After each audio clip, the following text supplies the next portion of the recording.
ഞാൻ ഉച്ചക്ക് അങ്ങനെ കൊടുത്തു ഞാൻ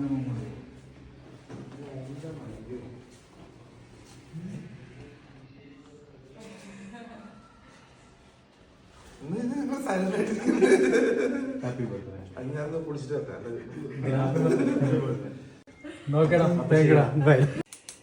അപ്പോൾ സൂരജിന്റെ ബർത്ത്ഡേ ദിവസം നമ്മൾ എല്ലാവരും വീട്ടിലെത്തിയിരിക്കുകയാണ്. സൂരജിനെ പറ്റി 2 വാക്ക് നൗഫൽക്ക് പറയും. സൂര്യനെ കുറിച്ച് ഒന്നും പറയാം. അതാ ഞാൻ ഉറങ്ങിയായിരുന്നു, എനിക്ക് പിന്നെ തലവേദനായിട്ട് ഉറങ്ങിയായിരുന്നു. എന്നിട്ട് ഇവരുടെ ആത്മാർത്ഥത കാണണം. ഇവരൊരു അരമണിക്കൂറോളം ബെല്ലടിച്ചതിന് ശേഷമാണ് ഞാൻ ഇങ്ങനെ എന്തോ ഒരു സംഭവം ഉണ്ട് എന്നുള്ളത് ഞങ്ങൾ സ്വപ്നം കാണുകയായിരുന്നു. ആരോ ബെല്ലടിക്കുന്നുണ്ട് എന്നുള്ളതൊക്കെ. അതിന് ഞെട്ടി നിർത്തിയിട്ട് കട്ട് ചെയ്യണം. മാജിക്കൽ കർട്ടൻ കാണിച്ചു. എന്റെ വീട്ടിൽ വരുന്നവർക്കൊക്കെ ഞാൻ കാണിച്ചു കൊടുക്കുന്ന പട്ടിച്ചോ ഓപ്പണാക്കി പട്ടിച്ചോ ഈ കർട്ടൻ കാണിക്കാനാ പറഞ്ഞത്. ഓക്കെ ഇത് കട്ടി ഇത് കേക്ക് അങ്ങനെ ഒഴിവാക്കാൻ പറ്റില്ല.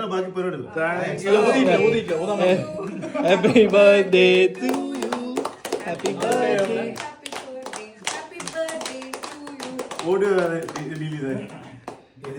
ഈ കേക്ക് ഇന്നലെ മുതൽ കൊണ്ടുവരാൻ വെയിറ്റ് ചെയ്തുകൊണ്ടിരുന്ന പ്രിയപ്പെട്ട ഹാഫിസിനാണ് ഇത് കൊടുത്തോണ്ടിരിക്കുന്നത്.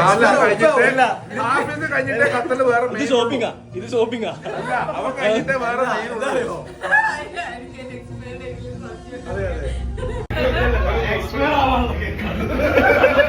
2 ദിവസം കഴിഞ്ഞിട്ട് പറയാന്ന് വിചാരിച്ചു ഞാൻ. എന്നാൽ എനിക്ക് തന്നില്ലല്ലോ തെളിവ് ഞാൻ പ്രത്യേകം. ഒരാള് പിണങ്ങി മാറി നിൽക്കുക, മുഖം കൊടുക്കാണ്ട് നിൽക്കുകയാണ്. അതായത് വീട്ടിലേക്ക് ഇതുവരെ വിളിച്ചിട്ടില്ല, ഇന്ന് അവൻ ഇട്ട സ്റ്റോറി റീമെൻഷൻ ചെയ്തിട്ടില്ല, ഞാനിത് കണ്ടിട്ടില്ല. അതുകൊണ്ടാണ് ഇതുപോലെ പിണങ്ങി നിൽക്കുന്ന ആൾക്കാർ ക്ഷമിക്കാട്ടോ. നമ്മുടെ അഡാറ് ബെഞ്ച് ടീമൊക്കെ വീട്ടിൽ വന്നതാണ്. സർപ്രൈസ് ആയിട്ട് വന്ന, ഞാൻ ഉറങ്ങിയിട്ടുണ്ടായിരുന്നു, ഉറങ്ങിയപ്പോ സർപ്രൈസ് ആയിട്ട് വന്ന ടീം.